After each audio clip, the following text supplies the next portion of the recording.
So my presentation is titled Snowstorms, Implication for the 72-Hour Rule of No Movement. So part of this is directed on what we're currently doing within New Fashion and as an industry for snowstorms. And then part of this is kind of what ASF would look like in the mix.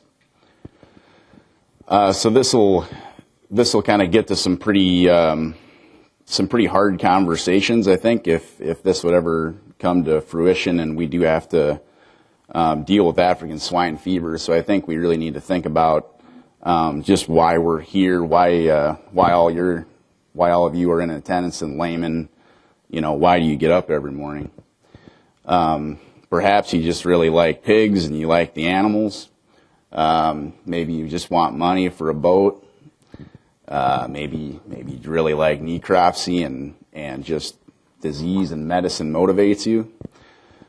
Or maybe there's a family at home that you're trying to provide for. This is my little pack and my toddler chomping on some sweet corn there. And then we got to think about all the people that we work with and all of the families that they interface. Because certainly when we get into dangerous driving and dangerous situations, there's a lot more than just pigs at stake. So in the event of African swine fever, obviously there's going to be a kind of a horrific reality that we'll all have to face, and there'll be some exception that we'll all have to engage on to I think grab reality of the situation.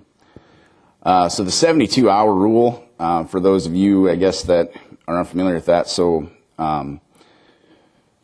basically there will be a minimum of 72 hours that animals, specifically in the case of ASF, there'll be 72 hours where pigs don't move at a minimum. And I put a question mark on that, because I have serious doubts, I guess, that we as an industry, USDA, APHIS, you think about the incubation period of ASF, how likely are we really to have tracked every epi link and know where every positive animal is with confidence in 72 hours? I severely doubt that. So one thing, there's a lot of my opinion versus fact in this presentation, by the way, but one of my opinions is that in that 72-hour standstill, there's going to be a lot of employees that all of a sudden aren't loading pigs, right, because all those loads got canceled. So I think that's going to be a really good opportunity for us to engage in a massive surveillance of growing pigs and sow herds, and just really try to test try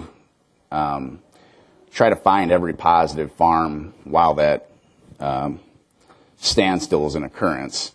Certainly oral fluids look promising for ASF, so that's one thing in the back of my mind that as an industry I think we need to keep pushing for, and we've definitely made progress that way. So as we think about what that'll do to the market, that's not my forte, but obviously this is gonna change how we're doing business.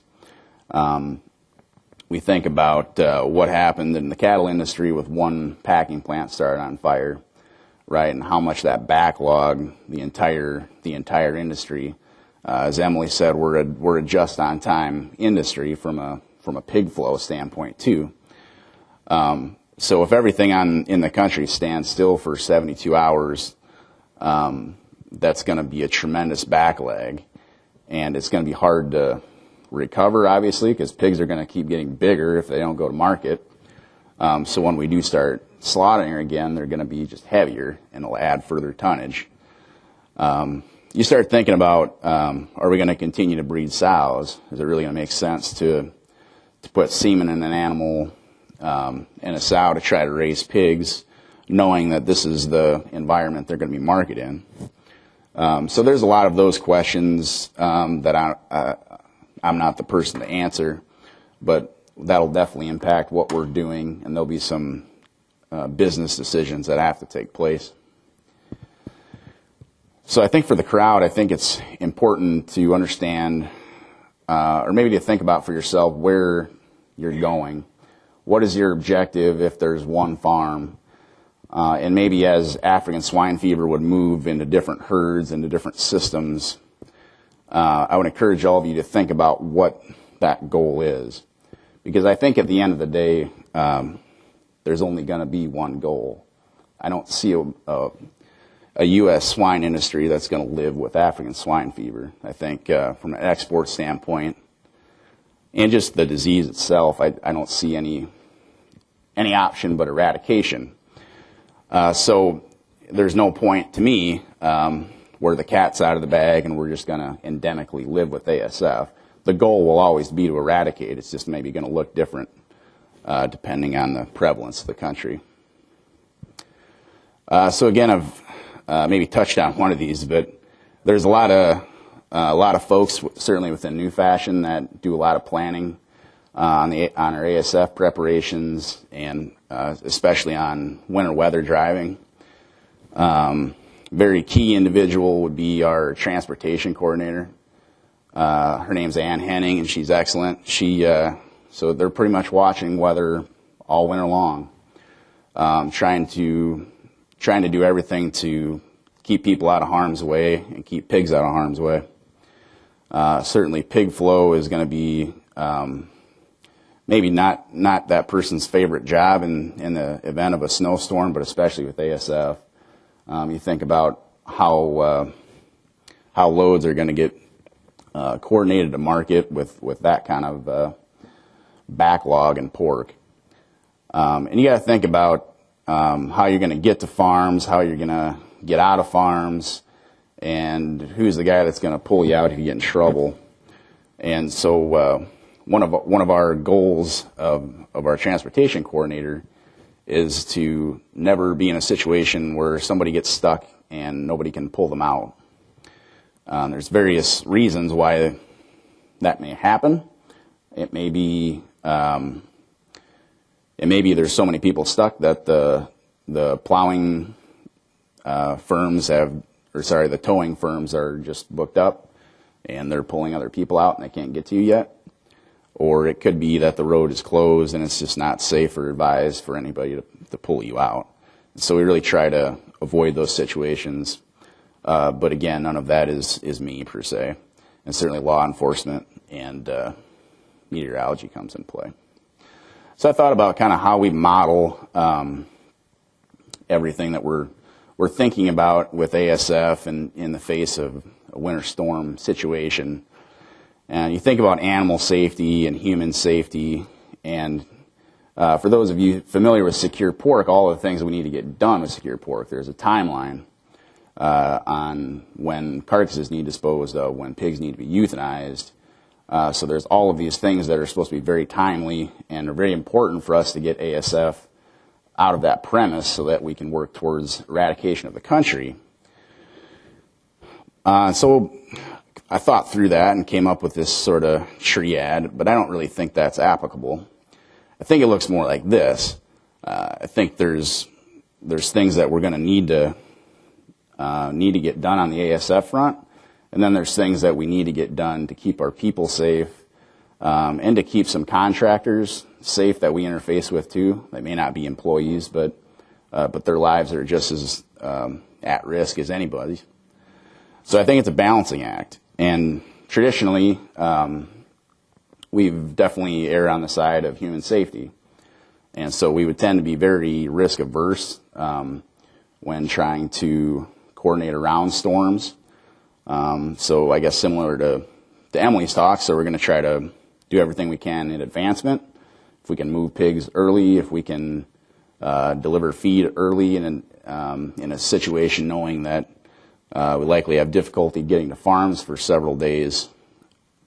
We try to do that in advancement, and then on the backside, it's a massive scramble to try to get everything open back up and get everything back to normal business. And I think it's important that we think about risk as a continuum, not as a binomial circumstance. So a low-risk event might be all of us driving or flying to Leman, and the very highest risk might be driving a semi-load of pigs on a road that's closed in a complete whiteout blizzard. But in reality, there's a lot of things in the middle, and everyone's got to have a line somewhere where we don't cross. So there's a lot of things that we have to get done on a snowstorm. There's a lot of jobs to get done. So we need to push a lot of snow. So snow needs to be moved so that vehicles can enter the site, so feed trucks can enter the site, LP, what have you. If you're marketing pigs, certainly we need to get snow out of the way, and we need to have ventilation also functional. We had a lot of troubles with that this last winter. I know, well, probably everybody in the room had more winter than typical. And so there was just a lot of instances with pit fans getting plugged up and some ventilation issues that way. Generators were something that was tested quite a bit this last winter. So typically on our own sites, these generators would run once a week for a test. They run for about an hour. And if that generator is full of fuel, it'll last 5 to 7 days. But we actually had sites where the generator ran for longer than that. And so we had a scramble where we're trying to get diesel delivered to all these sites where the road's still not passable. And you just think about this generator running, so you run it an hour every week. That's a lot different demand on that generator than running nonstop for a week at a time. Certainly water line breaks. We had a lot of water main breaks, wells breaking, sites that have kind of compromised water flow anyway, with a lot of biofilm buildup and older piping. Seem like they freeze up pretty easily too. I talked a little bit about the fans already. But again, just stressing that that's functional. Also on the soffits of a lot of our facilities, we need to make sure that those are closed so we're not getting snow up in the attic. And that's not a perfect system either, because generally we're blocking snow from the west or from the north. But as we know, weather doesn't always cooperate. We may have a wind from the east side that gets, from an east wind that gets snow in the attic. So this is just a kind of a schematic of New Fashion's sows and growing pigs, just as a proxy for discussion. So we're in 3 different time zones with our sows. This is in Wyoming. I get to a lot. These are farms in Indiana and Effingham, Illinois, that Deb gets to quite a bit. And then a lot of our growing pig population is around Jackson in that northern tier of Iowa and southern tier of Minnesota. So we think about the amount of travel that pigs, engage in a normal week with perfect weather within our company. So we have about a 9-hour haul from these farms to nurseries. We have about a 9-10-hour haul from these farms hauling wean pigs to Iowa, Minnesota area. And so there's a lot of storms and complications that can happen in that distance. And certainly storms are going to change course and change in severity over that time. So we do our best to try to alleviate risk, but sometimes since that's such a distance, it gives a lot of opportunity for storms to change. And this isn't atypical. Certainly, there's a lot of similar companies like this in terms of movement. You think about that on a national scale, just how many pigs move on a normal day just to engage in pig flow and raise pigs. And so again, we're really looking at forecast, quite a few different forecasts, and try to kind of get some different perspectives if there's any variability on weather forecasts. And what we're really trying to avoid are, you know, a rollover or a dangerous situation for the animals or the people. This is a cattle scenario, just so that I'm not picking on anybody in the room, probably. But you also need to get emergency vehicles. You need to, you know, get a trailer to transfer any surviving animals off. You need to think about, you know, having cones so that nobody drives into this semi on the road. And all of those things are a lot more difficult because you're in that situation that's hard to travel. And so this is the guy that needs to come save the day. But again, he's got to get there. He's got to get done with whoever called ahead of you. And so we just really don't want to be in the spot. And we also have to think about the regulatory side of transportation too. And so in Jackson County, where I live, there's an interstate, there's a Federal Highway 71, there's county roads, township roads. And so those have different jurisdictions on who's going to cancel or who's going to close those roads or not advise travel. And they're not always, it's not necessarily that I-90 would always close before the county road. Sometimes it might be different. And so you just really don't want to end up in a situation where the road closes right ahead of the semi. So we think about ASF, and this is just an example on secure pork. So a lot of you are probably familiar with this. You know, so this is a perimeter buffer access right here. So things would be clean and disinfected before they would enter the perimeter buffer area. And then from there they would go into farms. So obviously with snow and extreme cold, that's gonna create a lot of challenges. Usually there's a lot of wind with these storms, and so that's going to you know, blow everything around too. You think about disinfectants, how well they work in the face of extreme cold. And that's usually not as well as room temperature. We think about this map. So there's a lot of these that will have mortality removed off the back. At least within our company, we drew a lot of maps that way. And so you think about that. If you want to do that and haul mortality off the back of the barn that you want typically be, you need access to that. So somehow you need to blow snow in places that you wouldn't normally blow snow. And so all of this is just quite a bit more complicated with snow. Whoops. But again, we need to eradicate this, and that's really it.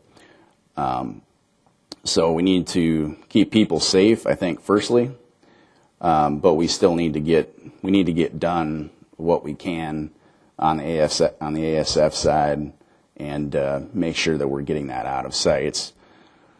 But at some point, there does need to be a decision on: are you going to pick ASF activities, or are you going to put people out of harm's way? So that's something I would just encourage all of you to think about. And so I think eventually, you know, if we listen to our Russian colleagues, I think if there's a way forward that we could get it out, and it'd be a heck of a process and a lot of pain, and I may not have a job, but I think our industry could band together and we could get that done.